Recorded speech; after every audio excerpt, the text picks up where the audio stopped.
हरे कृष्णा। ओम नमः शिवाय। प्रिय भक्तजनों, आज बृहस्पतिवार के दिन आप बृहस्पति देव की बड़ी ही दुर्लभ कथा सुनेंगे। इस कथा को सुनने से भक्तों की सभी मनोकामनाएं भगवान बृहस्पति देव की कृपा से पूर्ण हो जाती हैं। तो आइए बड़ी ही श्रद्धा और प्रसन्न चित्त मन से इस कथा को सुनते हैं। भारतवर्ष में एक प्रतापी और दानी राजा राज्य करता था। वह नित्य गरीब और ब्राह्मणों की सहायता करता था। यह बात उसकी रानी को बिल्कुल भी अच्छी नहीं लगती थी। वह ना ही गरीबों को दान देती थी, ना ही भगवान का पूजन करती थी और राजा को भी दान देने से मना किया करती थी। एक दिन राजा शिकार खेलने वन को गए हुए थे, तो रानी महल में अकेली थी। उसी समय बृहस्पति देव साधु वेश में राजा के महल में भिक्षा के लिए आए और भिक्षा मांगने लगे। रानी ने भिक्षा देने से इनकार कर दिया और कहा, हे साधु महाराज, मैं तो दान पुण्य से तंग आ गई हूँ। मेरा पति सारा धन लुटाते रहते हैं। मेरी इच्छा है कि हमारा धन नष्ट हो जाए, फिर ना रहेगा बांस, ना बजेगी बांसुरी। साधु ने कहा, देवी तुम तो बड़ी ही विचित्र हो। धन संतान तो सभी चाहते हैं, पुत्र और लक्ष्मी तो पापी के घर भी होने चाहिए। यदि तुम्हारे पास अधिक धन है तो भूखों को भोजन दो, प्यासों के लिए प्याऊ बनवाओ, मुसाफिरों के लिए धर्मशालाएं खुलवाओ। जो निर्धन अपनी कुंवारी कन्याओं का विवाह नहीं कर सकते, उनका विवाह करा दो। ऐसे और कई काम हैं देवी, जिनके करने से तुम्हारा यश लोक परलोक में फैलेगा। परंतु रानी पर उपदेश का कोई प्रभाव न पड़ा। वह बोली, महाराज आप मुझे कुछ मत समझाइए। मैं ऐसा धन नहीं चाहती जो हर जगह बांटती फिरूं। साधु ने उत्तर दिया, यदि तुम्हारी ऐसी इच्छा है तो तथास्तु, तुम ऐसा ही करना। बृहस्पतिवार को घर लीपकर पीली मिट्टी से अपना सिर धोकर स्नान करना, बट्टी चढ़ाकर कपड़े धोना, हर बृहस्पतिवार के दिन मांस मदिरा का सेवन करना। अपने पति से कहना कि वह बृहस्पतिवार के दिन हजामत बनवाए। ऐसा करने से आपका सारा धन नष्ट हो जाएगा। इतना कहकर वह साधु महाराज वहां से चले गए। साधु के अनुसार कही बातों को पूरा करते हुए रानी को केवल 3 बृहस्पतिवार ही बीते थे कि उसकी समस्त धन संपत्ति नष्ट हो गई। भोजन के लिए राजा का परिवार तरसने लगा। एक दिन राजा रानी से बोला कि हे रानी, तुम यहीं रहो, मैं दूसरे देश को जाता हूँ, क्योंकि यहाँ पर सभी लोग मुझे जानते हैं, इसीलिए मैं छोटा कार्य नहीं कर सकता। ऐसा कहकर राजा परदेश को चला गया। वहां वह जंगल से लकड़ियां काट कर लाता और शहर में बेचता। इस तरह वह अपना जीवन व्यतीत करने लगा। इधर राजा के परदेश जाते ही रानी और दासी दुखी रहने लगी। एक बार जब रानी और दासी को 7 दिन तक बिना भोजन के रहना पड़ा, तो रानी ने अपनी दासी से कहा, हे दासी, पास ही के नगर में मेरी बहन रहती है। वह बड़ी धनवान है, तू उसके पास जा और कुछ लेकर आ, ताकि थोड़ी बहुत गुजर बसर हो जाए। दासी रानी की बहन के पास गई। उस दिन गुरुवार था और रानी की बहन उस समय बृहस्पतिवार की कथा सुन रही थी। दासी ने रानी की बहन को अपनी रानी का संदेश दिया, लेकिन रानी की बड़ी बहन ने कोई उत्तर नहीं दिया। तो वह दुखी होकर और क्रोध भी उसे बहुत आया। दासी ने वापस आकर रानी को सारी बातें बताई। यह सुनकर रानी ने अपने भाग्य को कोसा कि जब विपत्ति पड़ती है तो अपने भी साथ छोड़ देते हैं। ऐसा कहकर वे अपने आप को कोसने लगी। उधर रानी की बहन ने सोचा कि मेरी बहन की दासी आई थी, परंतु मैं उससे नहीं बोली, इससे वह बहुत दुखी हो गई होगी। कथा सुनकर और पूजन समाप्त करके वह अपनी बहन के घर आई और कहने लगी, हे बहन, मैं बृहस्पतिवार का व्रत कर रही थी। तुम्हारी दासी मेरे घर आई थी, परंतु जब तक कथा होती है तब तक ना तो उठते हैं और ना ही बोलते हैं, इसलिए मैं नहीं बोली। कहो दासी, क्यों गई थी? रानी बोली, बहन, तुझसे क्या छिपाना, हमारे घर में खाने तक को अनाज नहीं था। ऐसा कहते कहते रानी की आंखें भर आईं। उसने दासी समेत पिछले 7 दिनों से भूखे रहने तक की बात अपनी बहन को विस्तार पूर्वक सुना दी। रानी की बहन बोली, देखो बहन, भगवान बृहस्पति देव सबकी मनोकामनाओं को पूर्ण करते हैं। देखो, शायद तुम्हारे घर में अनाज रखा हो। पहले तो रानी को विश्वास नहीं हुआ, पर बहन के आग्रह करने पर उसने अपनी दासी को अंदर भेजा तो उसे सचमुच अनाज से भरा एक घड़ा मिल गया। यह देखकर दासी को बड़ी हैरानी हुई। दासी रानी से कहने लगी, हे रानी, जब हमको भोजन नहीं मिलता तो हम व्रत ही तो करते हैं, इसीलिए क्यों ना इससे व्रत और कथा की विधि पूछ ली जाए ताकि हम भी व्रत कर सकें। तब रानी ने अपनी बहन से बृहस्पतिवार व्रत के बारे में पूछा। उसकी बहन ने बताया, बृहस्पतिवार के व्रत में चने की दाल, मुनक्का से विष्णु भगवान का केले की जड़ में पूजन करें तथा दीपक जलाएं, व्रत कथा सुने और पीला भोजन ही करें। इससे बृहस्पति देव प्रसन्न होते हैं। व्रत और पूजन विधि बताकर रानी की बहन अपने घर को लौट गई। 7 दिन के बाद जब गुरुवार आया तो रानी और दासी ने व्रत रखा। गुड़साल में जाकर चना और गुड़ लेकर आईं। फिर उसे केले के जड़ तथा विष्णु भगवान का पूजन किया। अब पीला भोजन कहाँ से आए, इस बात को लेकर दोनों बहुत दुखी थीं, क्योंकि उन्होंने व्रत रखा था। इसीलिए बृहस्पति देव उनसे प्रसन्न हो गए और इसीलिए वे एक साधारण व्यक्ति का रूप धारण करके 2 थाली में सुंदर पीला भोजन दासी को दे गए। भोजन पाकर दासी प्रसन्न हुई और फिर रानी के साथ मिलकर भोजन ग्रहण किया। इसके बाद वे सभी गुरुवार को व्रत और पूजन करने लगी।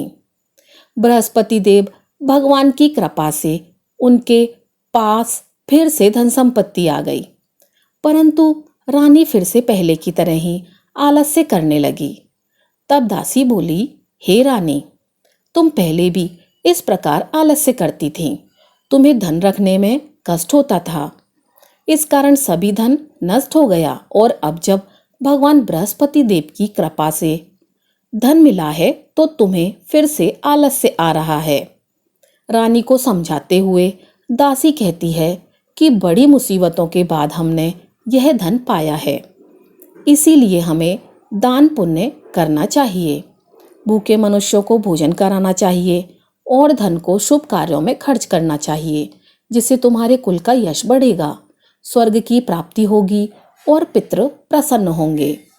दासी की बात मानकर रानी अपना धन शुभ कार्यों में खर्च करने लगी, जिससे पूरे नगर में उसका यश फैल गया। वहीं इधर एक दिन राजा दुखी होकर जंगल में एक पेड़ के नीचे आसन जमाकर बैठ गया। वह अपनी दशा को याद करके व्याकुल होने लगा। बृहस्पतिवार का दिन था। एकाएक उसने देखा कि निर्जन वन में एक साधु प्रकट हुए। वह साधु वेश में स्वयं बृहस्पति देवता थे। लकड़हारे के सामने आकर बोले, हे लकड़हारे, इस सुनसान जंगल में तू चिंता मग्न क्यों बैठा है? लकड़हारे ने दोनों हाथ जोड़कर प्रणाम किया और उत्तर दिया, महाराज जी, आप सब जानते हैं मैं क्या कहूँ। यह कहकर रोने लगा और साधु को अपनी आत्मकथा सुनाई। महात्मा जी ने कहा, तुम्हारी स्त्री ने बृहस्पतिवार के दिन बृहस्पति भगवान का निरादर किया है, जिसके कारण रुष्ट होकर उन्होंने तुम्हारी यह दशा कर दी है। अब तुम चिंता को दूर करके मेरे कहने पर चलो, तुम्हारे सब कष्ट दूर हो जाएंगे और भगवान पहले से भी अधिक धन संपत्ति तुम्हें देंगे। तुम बृहस्पतिवार के दिन कथा किया करो। 2 पैसे के चने मुनक्का लाकर उसका प्रसाद बनाओ। शुद्ध जल में लोटे में शक्कर मिलाकर चरणामृत तैयार करो। कथा के पश्चात अपने सारे परिवार और सुनने वाले प्रेमियों में चरणामृत व प्रसाद बांटकर आप भी ग्रहण करें।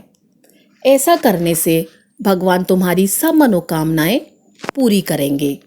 साधु के ऐसे वचन सुनकर लकड़हारा बोला, हे प्रभु, मुझे लकड़ी बेचकर इतना पैसा नहीं मिलता जिससे भोजन के उपरांत कुछ बचा सकूं। मैंने रात्रि में अपनी पत्नी को व्याकुल देखा है, मेरे पास कुछ भी नहीं। जिससे मैं उसकी खबर मंगा सकूं। साधु ने कहा, हे लकड़हारे, तुम किसी बात की चिंता मत करो। बृहस्पतिवार के दिन तुम रोजाना की तरह लकड़ियां लेकर शहर को जाओ।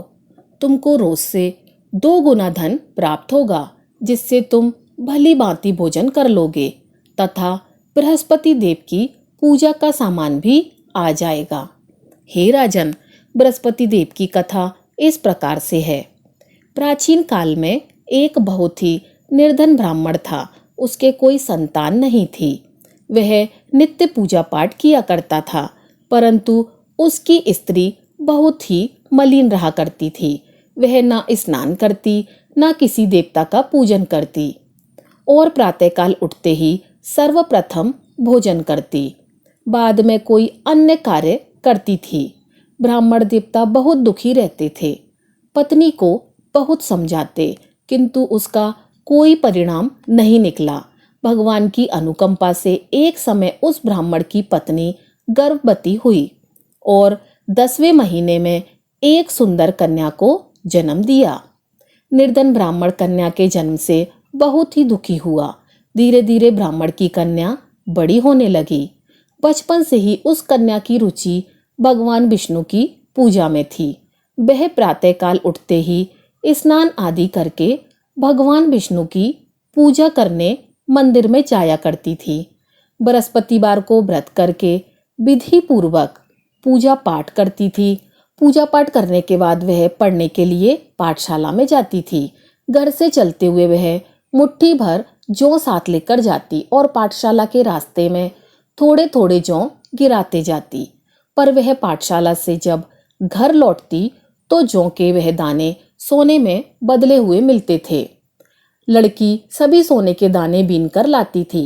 एक दिन जब वह सोने के दानों को साफ कर रही थी तो उसकी माँ ने कहा, बेटी, सोने के दाने साफ करने के लिए सोने का सूप भी होना चाहिए। अगले दिन बृहस्पतिवार का दिन था। उसने भगवान बृहस्पति देव की पूजा करते हुए प्रार्थना की, हे भगवान, यदि मैंने आपका व्रत विधि पूर्वक किया है तो मुझे सोने का सूप दे दो। भगवान बृहस्पति देव ने उसकी मनोकामना पूरी करने का वचन दिया। पाठशाला से लौटते समय उसे रास्ते में सोने का सूप पड़ा हुआ मिला। घर लौटकर सोने का सूप उसने अपनी माँ को दिखाया। वह सोने के दाने साफ करने लगी। उसी समय नगर का राजकुमार उसके घर के पास से गुजर रहा था। उस सुंदर लड़की को सोने के सूप में जौ साफ करते देखकर राजकुमार उस पर मोहित हो गया। महल में लौटकर राजकुमार ने राजा से उस लड़की से विवाह करने की इच्छा प्रकट की। तो राजा ने ब्राह्मण को महल में बुलाकर राजकुमार से उसकी लड़की के विवाह की बात कही। ब्राह्मण तैयार हो गया। धूमधाम से उस लड़की का विवाह राजकुमार से हो गया। अब देखिए, दुल्हन बनकर ब्राह्मण की लड़की महल में चली गई। लड़की के चले जाने से ब्राह्मण फिर से निर्धन हो गया। उसे कई कई दिन तक भोजन भी नहीं मिलता था। बहुत दुखी होकर ब्राह्मण एक दिन अपनी लड़की के पास गया। अपने पिता से निर्धनता का समाचार सुनकर उसे बहुत सा धन देकर पिता को विदा किया। उस धन से ब्राह्मण के दिन कुछ दिन तो आराम से गुजर गए, लेकिन जल्दी ही फिर भूखों मरने की हालत हो गई। ब्राह्मण अपनी लड़की से धन के लिए फिर महल में पहुंचा। लड़की ने अपने पिता की बुरी हालत देखकर कहा, पिताजी, आखिर आप कब तक मुझसे धन लेकर जीवन यापन करेंगे? आप कोई ऐसा उपाय क्यों नहीं करते जिससे आपका घर धन संपत्ति से भर जाए? ब्राह्मण ने कहा, मैंने तेरी माँ को बहुत समझा दिया, पर उसकी समझ में कुछ नहीं आता। उसका फूहड़पन नष्ट हो तो घर की निर्धनता भी दूर हो जाए। तब कुछ सोचकर लड़की ने पिता से कहा, पिताजी, आप कुछ दिनों के लिए मेरी माँ को मेरे पास छोड़ जाओ। तब कुछ सोचकर ब्राह्मण पत्नी को लड़की के पास महल में छोड़कर चला गया। लड़की ने अपनी माँ से कहा, माँ, तुम प्रातःकाल उठकर स्नान आदि करके भगवान बृहस्पति देव विष्णु जी की पूजा अवश्य करना। पूजा करने से तुम्हारी निर्धनता अवश्य दूर हो जाएगी। लेकिन उसकी माँ ने उसकी कोई बात नहीं मानी। तब क्रोधित होकर लड़की ने अपनी माँ को एक कक्ष में बंद कर दिया। सूर्योदय के समय माँ को उठाकर जबरदस्ती उसे स्नान कराया और फिर मंदिर ले जाकर भगवान बृहस्पति देव की पूजा कराई। कुछ दिनों तक ऐसा करने से माँ की बुद्धि में परिवर्तन हुआ और वह स्वयं बृहस्पतिवार का व्रत रखने लगी। उसके व्रत रखने से ब्राह्मण के घर में भगवान विष्णु की अनुकंपा से धन की वर्षा होने लगी। दोनों पति पत्नी धन संपत्ति पाकर आनंद पूर्वक जीवन व्यतीत करने लगे और विष्णु धाम को चले गए। इतना कहकर साधु अंतर्ध्यान हो गए। धीरे धीरे समय व्यतीत होने पर फिर वही बृहस्पतिवार का दिन आया।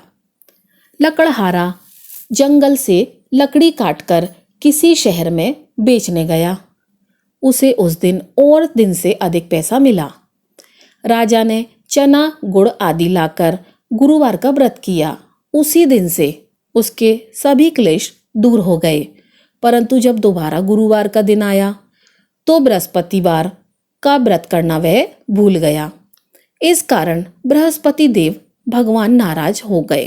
उस दिन उस नगर के राजा ने विशाल यज्ञ का आयोजन किया तथा शहर में यह घोषणा करवा दी कि कोई भी मनुष्य अपने घर में भोजन ना बनावे, ना आग जलावे। समस्त जनता मेरे यहाँ भोजन करने आवे। इस आज्ञा को जो नहीं मानेगा उसे फांसी की सजा दी जाएगी। इस तरह की घोषणा संपूर्ण नगर में करवा दी गई। प्रिय भक्तों, राजा की आज्ञा अनुसार शहर के सभी लोग भोजन करने लगे, लेकिन लकड़हारा कुछ देर से पहुंचा। इसलिए राजा उसको अपने महल में ले गए और महल में ले जाकर भोजन करा रहे थे तो रानी की दृष्टि उस खूंटी पर पड़ी जिस पर उसका हार लटका हुआ था। वह हार वहां दिखाई नहीं दिया। रानी ने निश्चय किया कि मेरा हार इस मनुष्य ने चुरा लिया है। उसी समय सिपाहियों को बुलाकर उसको कारागार में डलवा दिया गया। जब लकड़हारा कारागार में पड़ गया और बहुत दुखी होकर विचार करने लगा कि ना जाने कौन से पूर्व जन्म के कर्म से मुझे यह दुख प्राप्त हुआ है, और उसी साधु को याद करने लगा जो कि जंगल में मिला था। उसी समय तत्काल बृहस्पति देव साधु के रूप में प्रकट हुए और उसकी दशा को देखकर कहने लगे, अरे मूर्ख, तूने बृहस्पति देव की कथा नहीं की, इस कारण तुझे दुख प्राप्त हुआ है। अब चिंता मत कर। बृहस्पतिवार के दिन कारागार के दरवाजे पर 4 पैसे पड़े मिलेंगे। उससे तू बृहस्पति देव की पूजा करना, तेरे सभी कष्ट दूर हो जाएंगे। अब बृहस्पतिवार के दिन उसे 4 पैसे मिले। लकड़हारे ने कथा कही। उसी रात्रि को बृहस्पति देव ने उस नगर के राजा को स्वप्न में कहा, हे राजन, तुमने जिस आदमी को कारागार में बंद कर दिया है वह निर्दोष है, वह राजा है, उसे छोड़ देना। रानी का हार उस खूंटी पर टंगा है।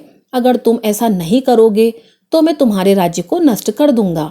इस तरह रात्रि के स्वप्न को देखकर राजा प्रातःकाल उठा और खूंटी पर हार देखकर लकड़हारे को बुलाकर क्षमा मांगी तथा लकड़हारे को योग्य सुंदर वस्त्र आभूषण देकर विदा किया। बृहस्पति देव की आज्ञा अनुसार लकड़हारा अपने नगर को चल दिया। राजा जब अपने नगर के निकट पहुंचा तो उसे बड़ा आश्चर्य हुआ। नगर में पहले से अधिक बाग, तालाब, कुएं तथा बहुत सी धर्मशालाएं, मंदिर आदि बन गए थे। राजा ने पूछा, यह किसका बाग और धर्मशाला है? तब नगर के सब लोग कहने लगे, यह सब रानी और दासी के हैं। तो राजा को आश्चर्य हुआ और गुस्सा भी आया। जब रानी ने यह खबर सुनी कि राजा आ रहे हैं तो उन्होंने दासी से कहा, हे दासी, देखो राजा हमको कितनी बुरी हालत में छोड़कर गए थे। हमारी ऐसी हालत देखकर वह लौट ना जाएं, इसीलिए तुम दरवाजे पर खड़ी हो जाओ। आज्ञा अनुसार दासी दरवाजे पर खड़ी हो गई। राजा आए तो उन्हें अपने साथ ले गई। तब राजा ने क्रोध करके अपनी रानी से पूछा कि यह धन तुम्हें कैसे प्राप्त हुआ? तब उन्होंने कहा, हमें यह सब धन बृहस्पति देव के इस व्रत के प्रभाव से प्राप्त हुआ है। तब राजा ने निश्चय किया कि सप्ताह में एक दिन, जब बृहस्पतिवार के दिन व्रत कथा सुनने से और व्रत करने से इतना फल मिलता है, तो मैं प्रतिदिन दिन में 3 बार कहानी तथा रोज व्रत किया करूँगा। अब हर समय राजा के दुपट्टे में चने की दाल बंधी रहती थी तथा दिन में 3 बार वे कहानी कहते थे। एक रोज राजा ने विचार किया, चलो अपनी बहन के यहाँ हो आवें। इस तरह निश्चय करके राजा घोड़े पर सवार हो गए और अपनी बहन के यहाँ चलने लगा। मार्ग में उसने देखा कि कुछ आदमी एक मुर्दे को लिए जा रहे हैं। उन्हें रोककर राजा ने कहा, अरे भाइयों, मेरी बृहस्पति देव की कथा सुन लो। वे बोले, लो, हमारा तो आदमी मर गया है, इसको अपनी कथा की पड़ी है। परंतु कुछ आदमी बोले, बुजुर्ग आदमी बोले, अच्छा कहो, हम तुम्हारी कथा भी सुन लेंगे। राजा ने दाल निकाली और जब कथा आधी हुई तो मुर्दा हिलने लगा और जब कथा समाप्त हो गई तो राम राम करके मनुष्य उठकर खड़ा हो गया। यह सब चमत्कार देखकर सभी लोगों ने निश्चय किया कि हम भी बृहस्पतिवार के दिन व्रत करेंगे और कथा का श्रवण करेंगे। आगे मार्ग में उसे एक किसान खेत में हल चलाता हुआ दिखाई दिया। राजा ने उसे देखा और उससे बोले, अरे भाई, तुम मेरी बृहस्पतिवार की कथा सुन लो। किसान बोला, जब तक मैं तेरी कथा सुनूंगा तब तक 4 हरैया जोत लूंगा। जा अपनी कथा किसी और को सुनाना। इस तरह राजा आगे चलने लगा। राजा के हटते ही बैल पछाड़ खाकर गिर गए तथा किसान के पेट में बड़ी जोर का दर्द होने लगा। उसी समय उसकी माँ रोटी लेकर आई। उसने जब देखा तो अपने पुत्र से सब हाल पूछा और बेटे ने सभी हाल कह दिया। तो बुढ़िया माई दौड़ी दौड़ी उस घुड़सवार के पास गई और उससे बोली कि हे राजा, मैं तेरी कथा सुन लूंगी, तू अपनी कथा मेरे खेत पर चलकर ही सुना। राजा ने बुढ़िया के खेत पर जाकर कथा कही, जिसके सुनते ही वह बैल उठ खड़े हो गए तथा किसान का पेट दर्द भी बंद हो गया। उनकी महिमा सुनकर वह बुढ़िया माई और वह किसान भी बृहस्पति भगवान के भक्त हो गए और उनका पूजन अर्चन करने लगे। अब फिर राजा अपनी बहन के घर पहुंचा। बहन ने भाई की खूब मेहमानी की। दूसरे रोज प्रातःकाल राजा जगा तो वह देखने लगा कि सब लोग भोजन कर रहे हैं। राजा ने अपनी बहन से कहा, ऐसा कोई मनुष्य है जिसने भोजन नहीं किया हो? मेरी बृहस्पतिवार की कथा सुन ले। बहन बोली, हे भैया, यह देश ऐसा ही है कि पहले यहाँ लोग भोजन करते हैं, बाद में अन्य कार्य करते हैं। अगर कोई पड़ोस में हो तो देख आऊं। ऐसा कहकर देखने वह चली गई, परंतु उसे ऐसा कोई व्यक्ति नहीं मिला जिसने भोजन न किया हो। अतः वह एक कुम्हार के घर गई जिसका लड़का बीमार था। उसे मालूम हुआ कि उसके यहाँ 3 रोज से किसी ने भोजन नहीं किया है। रानी ने अपने भाई की कथा सुनने के लिए कुम्हार से कहा और वह तैयार हो गया। राजा ने आकर बृहस्पतिवार की कथा कही, जिसको सुनकर उसका लड़का ठीक हो गया। अब तो राजा की प्रशंसा होने लगी। एक रोज राजा ने अपनी बहन से कहा कि हे बहन, हम अपने घर जाएंगे, तुम भी तैयार हो जाओ। राजा की बहन ने अपनी सास से कहा। सासू ने कहा, हाँ चली जा, परंतु अपने लड़कों को मत ले जाना, क्योंकि तेरे भाई की कोई औलाद नहीं है। बहन ने अपने भाई से कहा, हे भैया, मैं तो चली जाऊंगी, पर कोई बालक नहीं जाएगा। राजा बोला, जब कोई बालक नहीं जाएगा तब तुम ही क्या करोगी? बड़े दुखी मन से राजा अपने नगर को लौट आया। राजा ने अपनी रानी से कहा, हम निर्वंशी हैं। रानी बोली, हे प्रभु, बृहस्पति देव ने हमें सब कुछ दिया है, वह हमें औलाद अवश्य देंगे। उसी रात बृहस्पति देव ने राजा से स्वप्न में कहा, हे राजा, उठ, सभी सोच त्याग दे, तेरी रानी गर्भ से है। यह बात सुनकर राजा बहुत ही खुश हुआ। 9वें महीने में रानी के गर्भ से एक सुंदर पुत्र पैदा हुआ। तब राजा बोला, हे रानी, स्त्री बिना भोजन के रह सकती है, पर बिना कहे नहीं रह सकती। जब मेरी बहन आवे तुम उससे कुछ मत कहना। रानी ने यह सुनकर हाँ कर दिया। जब राजा की बहन ने यह शुभ समाचार सुना तो उसे बहुत खुशी हुई तथा बधाई लेकर अपने भाई के यहाँ आई। तभी रानी ने कहा, घोड़ा चढ़कर तो नहीं आई, गधा चढ़कर आई। रानी की बहन बोली, भाभी, मैं इस प्रकार ना कहती तो तुम्हें औलाद कैसे मिलती। बृहस्पति देव ऐसे ही हैं, जैसी जिसके मन में कामनाएं हैं सभी को पूर्ण करते हैं। जो सदा भावपूर्वक बृहस्पतिवार का व्रत करता है एवं कथा पढ़ता है अथवा सुनता है, दूसरों को सुनाता है, बृहस्पति देव उसकी सभी मनोकामनाएं पूर्ण करते हैं। तो बोलो बृहस्पति भगवान की जय। तो प्रिय भक्तों, ये थी हमारी आज की कथा। अगर आपको कथा अच्छी लगी हो तो वीडियो को लाइक कीजिएगा और चैनल को सब्सक्राइब कीजिएगा। आपका दिन शुभ हो।